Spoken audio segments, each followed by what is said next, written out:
Can we just take a moment to appreciate the fact that we are watching an Isekai that, within just a few short episodes, they've reached a point that most of these shows never would. And we dealt with, not once, but twice, the main character, this Red Ranger, having to deal with a butler try to neuter him, not once, but twice. And not with, like, surgical equipment, but with, like, head shears. Like, they were some big boys. And that wasn't a joke from him. Like, he legitimately wanted to cut his balls off. And then, somehow, the other two characters who are going to be a part of the Zord that we're going to be piloting, our new makeshift rangers, our boy has somehow cucked, who's supposed to be like a hero, you know, protects the princess, hero of the day, but is just insanely jealous of any man getting near her. And yet a man who is moments away from getting his balls chopped off like he was a dog going off to the vet, managed to do it, making it look effortless. We are witnessing isekai greatness here.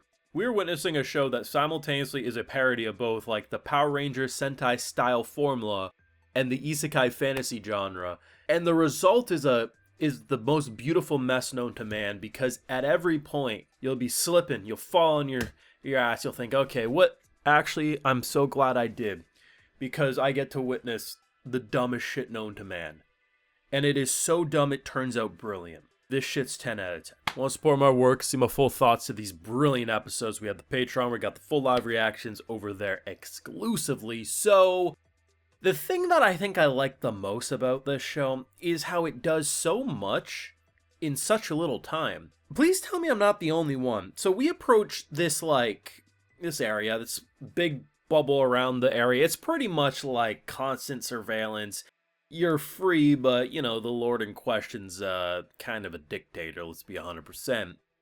As soon as they got to this area, I thought the end of the episode was approaching. Apparently, we had 5 minutes left, which may not seem like much at face value, but they did so much in the final few minutes that normally would, you know, kickstart the next episode, not, you know, end the current one, because so much shit had happened already in this episode, which is comedy gold, slice of life bullshittery. And they do a decent amount. Yeah, they do the cliffhanger of, oh my god, he's about to get flattened like a pancake. Will he get out alive? Classic cliffhanger bullshit, right? I don't know. It's just like, I think their use of time management is really, really effective. And it feels like we watch far more than 20 minutes in episodes like these personally.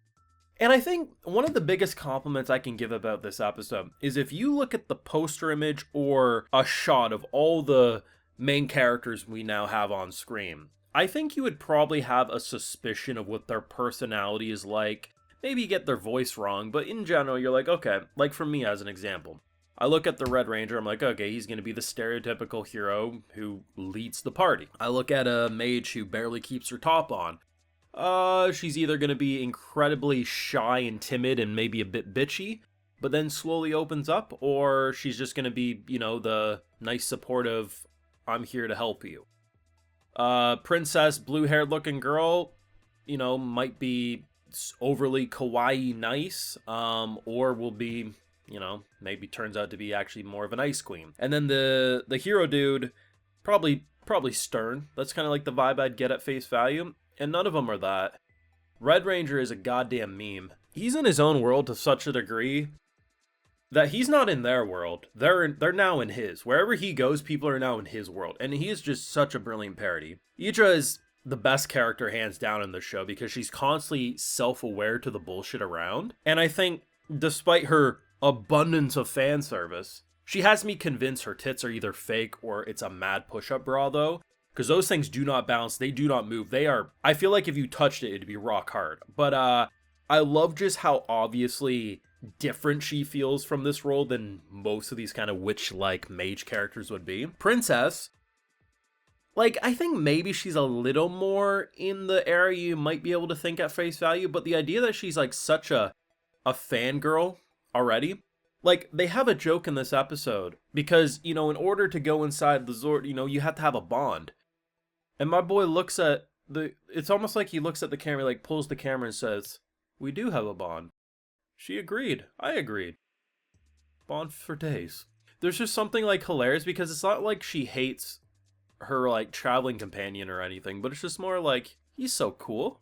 I want to be a fangirl. Like, her persona is more fangirl than anything, and I wasn't expecting that at all. And the biggest compliment I have to give is this hero. He kind of looks like the generic, I'll do whatever my lady asks. I will be. But instead, they went completely parody. They're like, no, he's like incredibly jealous of anyone who gets close to her. To the point that he's a puppy dog. That if she was to smack him on the nose, like at one point, he literally looks like a puppy dog with puppy dog eyes because she's almost like scolding or saying something he doesn't want. He's like, no, mistress, whatever you want. The characters are not what you expect at face value, and that's one of the biggest compliments I can give the show, and why it separates itself from not just being a parody that's like just dumb laughs, but they're legitimately trying to do something fun here. And the jokes just always land for me. A butler being like, "Milady, I've raised you since you were a child. I feel like your grandfather, right? You know, like, I have this familia bond that I want to protect you. This bastard's in his prime and is horned up out of his mind. Please let me just cut his balls off at the bare minimum." Like, the show is so not serious, but then it kind of has a serious element, because, like, the more isekai and fantasy shows you've seen, the more you see, like, ideas that have been done before. But because of the characters interacting with it in the way that they are, it's like impossible for it to ever go cliche. It just becomes this like, I feel like I'm getting hit by a banana in Mario Kart, and like after I've like collected, you know how after you get hit you kind of spin out and then you start driving? It's like a millisecond later and I'm already hitting another banana peel. But for some reason, despite the dizziness and distortion, I'm like, yep, what are we gonna do next?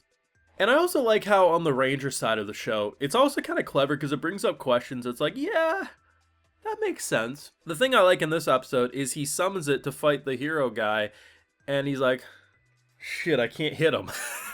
Because obviously it's like trying to swat a fly, so then he summons the sword and then he like uses the force of the wind. But it's like, yeah, maybe that's only really good for the big boys that we're fighting. I don't know, like this show, and the fact that he actually does explosions. Like, it's not just a visual effect, he legitimately burns shit in the background. I wish they would show more damage when he does that, because I think that would make it even funnier. But either way, this show is truly perfection. It brings me such great joy, and